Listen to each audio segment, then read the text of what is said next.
Muy buenos días, ¿cómo están? Me alegro mucho. En esta mañana, en este culto, vamos a comenzar una serie de mensajes con un tema central. Digo esto para los de primer año. Los miércoles tenemos generalmente un tema que vamos desarrollando a lo largo del semestre. Así que vamos a comenzar hoy con el primer mensaje de una serie con un título central que podríamos decir así, sale de una expresión que todos usamos. Por ejemplo, el profesor te dice, el día del examen tienen que entregar un X trabajo, junto con el examen, un trabajo. Entonces vos llega el día, das el examen, dice, profe, escúcheme, mire, yo estuve trabajando, pero y el profesor te dice, no hay pero que valga. Sabías hace 3 semanas que no hay pero que valga.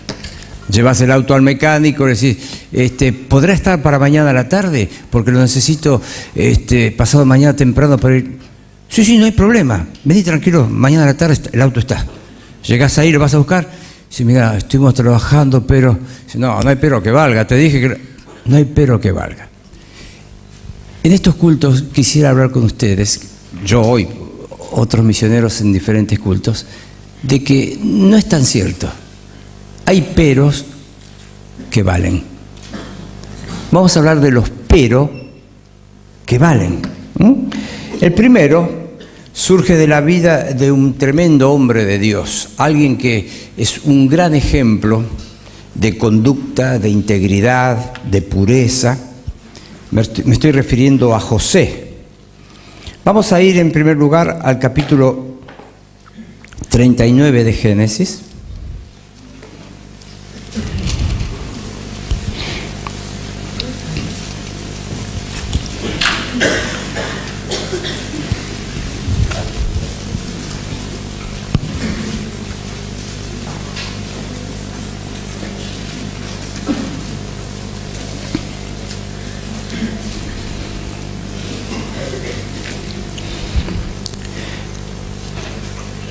El capítulo 39 nos muestra a José cuando ya habiendo sido vendido por sus hermanos, es comprado en Egipto como esclavo, colocado en un hombre que un oficial del faraón. Estando allí después de algún tiempo, ustedes conocen la historia de cómo por no aceptar una relación que no correspondía con la esposa de su amo, es calumniado, es acusado por ella y termina en la cárcel. Dice el versículo 19, y sucedió que cuando oyó el amo de José las palabras que su mujer le hablaba diciendo, así me ha tratado tu siervo, se encendió su furor y tomó su amo a José y lo puso en la cárcel, donde estaban los presos del rey, y estuvo allí en la cárcel. Pero Jehová estaba con José y le extendió su misericordia y le dio gracia en los ojos del jefe de la cárcel. El primer pero que vale está aquí en el versículo 21. Pero Jehová estaba con José. El pero de su presencia. Y vamos a hablar de eso en esta mañana después de orar al Señor. Padre, gracias por tu bendita palabra. Gracias porque ella es viva, porque ella siempre nos hace bien, porque ella siempre llega a nuestros corazones en una forma oportuna para calmar nuestras ansiedades, nuestras dudas, nuestros temores. Gracias, Señor, por la vida de José, porque con tanto detalle quedó registrada en tu palabra y es de tanta bendición. Ha sido y es y será de tanta bendición a hijos tuyos, Señor. Ahora pedimos tu bendición en este tiempo al meditar en tu palabra. Háblanos al Señor al corazón. Te lo pedimos por Cristo Jesús, nuestro bendito Salvador. Amén. La vida de José es una vida que nos deja sin excusas. Una vida que nos deja sin excusas. Cuando uno comienza a ver el trasfondo donde comenzó a vivir José, podemos decir, si su vida hubiese sido un fracaso, voy a decir, bueno, era lógico que eso pasara. Porque podríamos pensar que realmente, observando su contexto familiar, todo anticipaba el fracaso. Observen ustedes, su padre era un hombre pasivo. En muchos aspectos era alguien que miraba cómo los líos, los problemas iban desarrollándose en su hogar y no hacía mucho. Problemas con las conductas de sus hijos, problemas ahí con la esposa, las esposas. Otras cosas, era un padre polígamo. Bueno, hoy hay situaciones donde, aunque por supuesto la poligamia no está, digamos, permitida, sin embargo, está ese hecho de los divorcios y lo que se llaman las familias ensambladas, y de pronto alguien que se divorcia y tiene un hijito y tiene que alimentar a uno, y tiene otra familia por acá que tiene que alimentar, y casi es bastante parecido. Ustedes saben cómo tuvo que trabajar por una esposa, después trabajar por la otra, comienza con dos, después los celos entre esas esposas hacen que las mujeres le digan, no, mira, yo quiero tener más hijos, no puedo yo, pero tener un hijo con mi sierva, y la otra dice, yo también tengo una sierva, así que ahora tengo hijo con mi sierva, y el otro iba, hacía todo lo que le pedían. Era un caos. Perdió a su mamá en la adolescencia. Eso es muy difícil, quizás algunos de ustedes han vivido esa experiencia. Yo tenía 19 años cuando mi mamá partió y fue algo que marcó mi vida.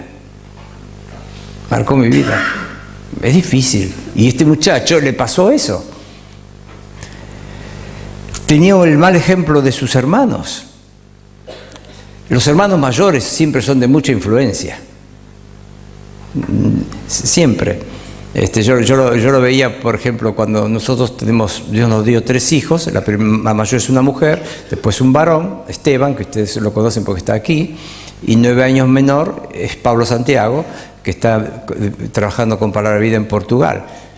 Bueno, era notable ver cómo para Pablo Santiago todo lo que hacía, todo lo que decía su hermano, ¡wow! Santa palabra, su hermano mayor.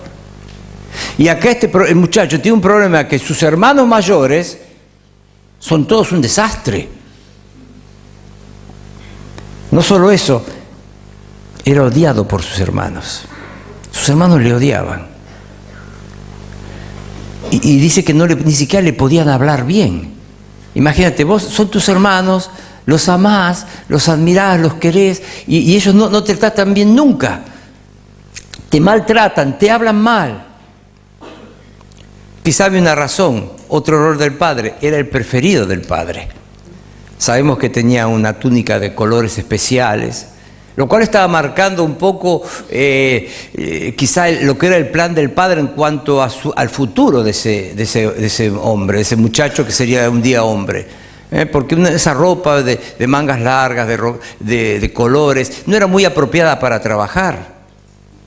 Así que yo me puedo imaginar a los hermanos levantándose 4 o 5 de la mañana para llevar el ganado, para apacentar por allí. Y no, Josecito, vos quédate acá, yo te traigo el café con leche en la cama, hace mucho frío. Ser preferido del padre tampoco era una cosa buena. Los padres a veces cometen ese error, pero realmente nunca debe pasar, no debería nunca pasar. Porque si un hijo tuyo es el que menos querés, no lo vas a tratar como merece, porque no lo vas a desatender. Y si ese hijo es el que vos preferís, le vas a dar un trato que tampoco le va a hacer bien, porque no va a ayudar en la formación de su carácter, que vos quédate acá, no, yo te lo hago, no.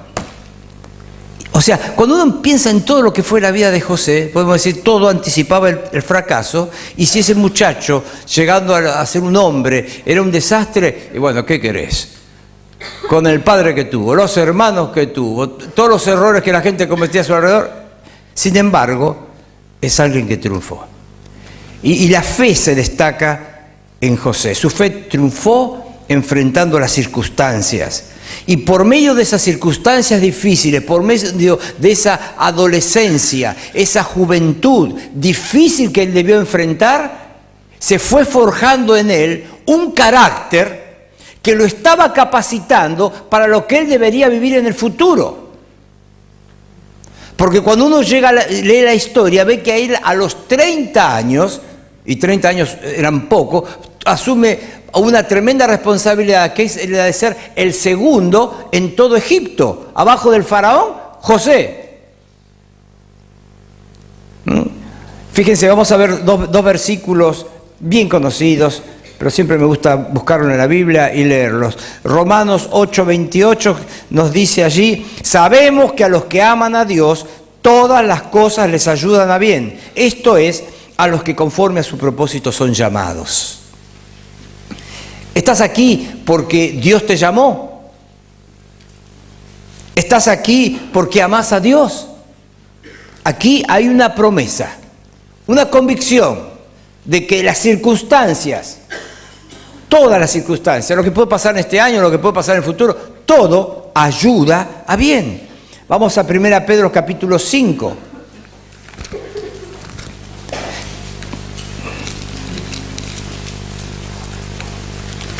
Primera Pedro 5, versículo 6, nos dice: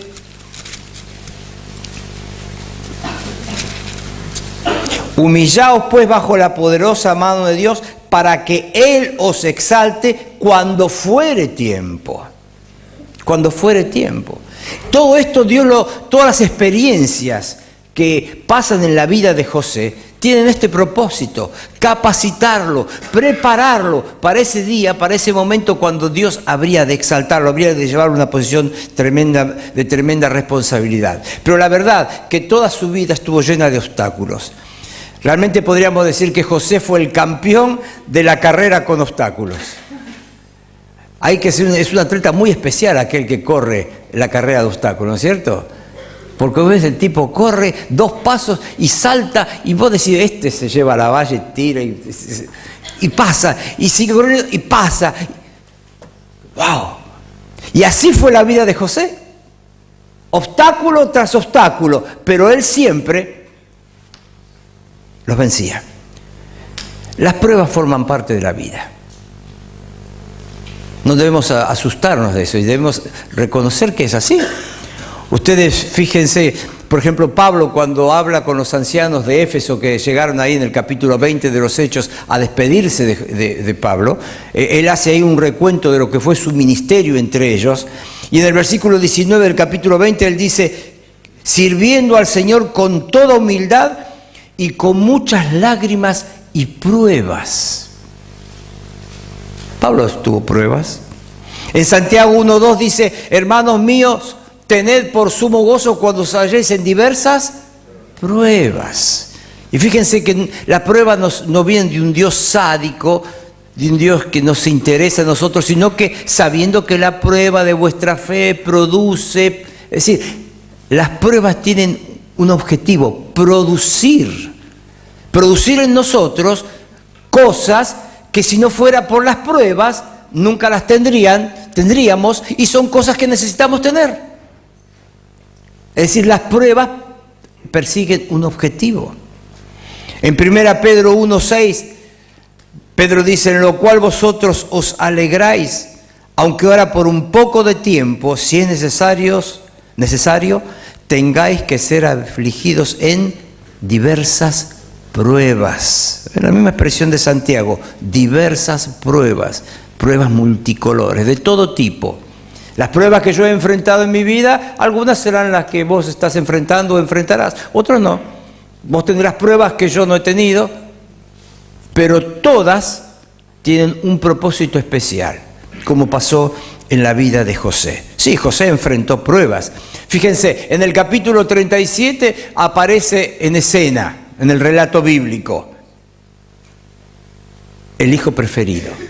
Pero a causa de esa situación de odio, ustedes saben, los hermanos le venden, y de hijo preferido, que tenía todos los cuidados, todas las atenciones, se transforma en un esclavo. ¿Te parece que es una prueba pequeña? Con 17 años, Con 17 años de hijo preferido se transforma en esclavo por el rechazo de sus hermanos. ¿Sabes lo que? Cuando ellos, años después, recuerdan aquel momento, Él, tomado por los madianitas, llevado quizá atado o encadenado, caminando y por el desierto y clamando, rogando, llorando y gritando a sus hermanos que no lo vendan. Y quizás sus hermanos dando la espalda, deseando no escucharle más y hasta que se quedó solo. ¡Wow! Muy difícil. En el capítulo 39, del cual leímos ahí unos versículos antes, vemos que de mayordomo, porque al ser vendido llega a una casa muy rica, un hombre muy importante en Egipto, hace muy bien sus responsabilidades, al punto tal que en algún tiempo, no sé cuánto, pero llega a ser el mayordomo. Dice que Potifar no se ocupaba de nada, porque todo lo atendía en la casa José. Dentro de todo parecía que está mejorando su situación, pero de mayordomo se transforma en un preso. ¿Por qué? Porque una mujer le calumnia. ¿Qué prueba? Porque José hizo lo correcto, y por hacer lo correcto, decir no a la mujer de su amo, termina preso. A veces hacer lo correcto trae problemas, pero siempre hacer lo correcto trae paz en el corazón. Está en la cárcel, y después de algún tiempo el panadero, el copero, tienen sueños y José se los interpreta. Y las cosas suceden para ambos como él les había interpretado. El panadero va a ser muerto, el copero va a volver a su lugar de servir la bebida del faraón. Y cuando se va, me imagino la despedida, porque José le dice, habla con el faraón, porque yo la verdad no he hecho nada malo. Y el copero, contento que volvía a su lugar, lo abrazó. Quédate tranquilo, voy a hablar con él. Dice, cuando salió se olvidó. Está de encargado de la cárcel, porque hasta ahí también era encargado. El tipo era tan eficiente en todo lo que hacía, ponía lo mejor de sí en cualquier circunstancia, como esclavo en la casa de Potifar, como mayordomo, pero aún como un preso. Aún así llegó a ser algo así como el encargado de la cárcel. Pero del encargado de la cárcel pasó a ser un preso olvidado. Porque el copero se fue y se olvidó. Se olvidó por 2 años. ¿Te imaginas cada ruidito, cada puerta que se abría? Él pensaba, ay, me viene a buscar. El primer día, la primera semana, el mes, primer mes, 3 meses, 4. Después ya se dio cuenta que se habían olvidado de él. Qué difícil mantener su integridad, su conducta, cuando es prueba tras prueba tras prueba. La negligencia de un copero lo transforma en un preso olvidado. Ahora fíjense, en el capítulo 37, cuando aparece en escena, tiene 17 años, tal cual hemos dicho. Cuando él le interpreta el sueño al copero y el panadero, ya tiene 28 años. Cuando el faraón tiene el sueño ese de las 7 vacas gordas, las 7 vacas flacas, las 7 espigas gordas, las 7 espigas flacas, tiene 30 años. Recién ahí él es exaltado, pero han pasado 13 años. 13 años soportando injusticias. 13 años soportando injusticias. Esas son pruebas en la vida, ¿no es cierto? Esas son pruebas. En todo, él se mantuvo con algo que era muy seguro para él: la presencia de Dios. La presencia de Dios. Volvamos a Génesis 39.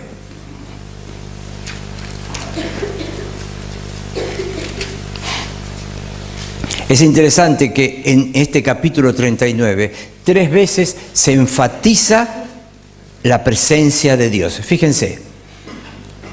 39:1. Llevado pues José a Egipto, Potifar, oficial de Faraón, capitán de la guardia, varón egipcio, lo compró de los ismaelitas que lo habían llevado allá. Mas Jehová estaba con José y fue varón próspero y estaba en la casa de su amo el egipcio. Versículo 21. Ya lo leímos antes, lo leemos otra vez. Pero Jehová estaba con José y le extendió su gracia y le dio gracia, le extendió su misericordia y le dio gracia en los ojos del jefe de la cárcel. Versículo 23. No necesitaba atender el jefe de la cárcel cosa alguna de las que estaban al cuidado de José, porque Jehová estaba con José. Y lo que él hacía, Jehová lo prosperaba. Su seguridad, Jehová estaba con él. El pero que vale. ¿Qué te está entristeciendo hoy? ¿O qué te está sacando el sueño? ¿Cuál es tu preocupación hoy? José tendría muchas, pero Dios estaba con José. Él lo sabía, él lo sentía. Era su seguridad, era su motivación para hacer las cosas correctas, para seguir viviendo una vida de integridad, una vida dentro de la voluntad de Dios. Algunos de ustedes están aquí y extrañan, especialmente los del primer año, extrañan mucho su hogar. No hay nada malo en eso. No es nada malo decir extraño a mi mamá, extraño a mi papá, extraño esto, extraño aquello. Pero todo eso que está bien, porque significa solamente que los amás y que su presencia te falta, está bien. Pero que eso no te impida darte cuenta que al lado tuyo está el Señor. Fíjense, hablábamos de que todas las cosas en la vida de José sucedieron con un propósito para proveer, formar su carácter, que como hijo preferido en la casa no los iba a formar, nos iba a forjar un carácter firme para las responsabilidades que él tenía. Dios va a hacer una obra en tu corazón en este año, tanto en el primero, segundo, tercero o cuarto. Él está contigo, Él está siempre a tu lado. Esa es la seguridad que tenés que tener. Esa es la seguridad que tenés que tener. Y nada te debe desanimar. Nada te debe desanimar. Entonces, que extrañar tu familia no te haga perder, llegar a tener una relación con Dios. Yo sé, llegaste acá conociendo a Jesús Salvador, tenés una relación con Dios, pero aquí, estando solo, tenés una tremenda oportunidad, una tremenda ocasión de intimar con Dios. Porque cuando no tengas con quién hablar, algunas chicas que pronto dicen, me gustaba a la noche sentarme con mi mamá y conversar con ella, o esto, quizá vas a darte cuenta que tenés en Dios alguien que siempre está con su oído atento. Y de pronto este tiempo puede servirte en eso. Algunos de ustedes algunos de ustedes, muchachos o chicas, están muy dependientes de, papá, mira, necesito un par de zapatillas nuevas. ¿Está bien, nene? ¿Cuánto querés? Ahí está. Alguno de ustedes va a orar para poder comprar un poco de pasta dental. Pero Dios está ahí con vos. Dios estaba con él. Dios estaba con José. Este es un pero que vale. Este es un pero, que es el pero de la gran confianza, la gran convicción en la vida. Yo cuando hablaba con ustedes en la semana de apertura, citaba las palabras de Moisés en Éxodo 33, cuando él le dijo a Dios, si tu presencia no ha de ir conmigo, no nos saques. La seguridad. José tenía la convicción de que Dios estaba con él. Moisés sabía lo importante que era el pero de su presencia. Dos versículos para terminar. El primero, Efesios 6:10.